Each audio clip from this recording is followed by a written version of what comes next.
سلام بچه ها، یه خبر خوب که توش بعدی هم داره.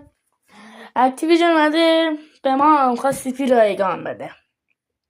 CP رایگان مثلا CP یک زمان داره یعنی به درد نمیخوره، مثلا باید همون دقیقه بری بزنی. اگه یارو بخواد نگه داره خب نمیتونه. و اینکه زمان دارم یه بعدی دیگه هم داره. مثلا فقط میتونیم از این باکس هایی که مثلا توش اسنایپر مثلا به درد نخورد توش داره فقط بزنم. اومده که مشاهده شده که از اون فقط شد زد.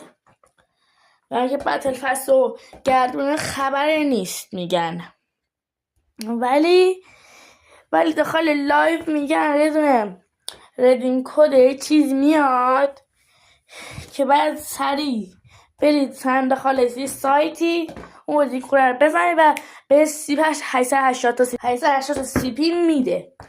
و اینکه به نظرم به درد میخوره.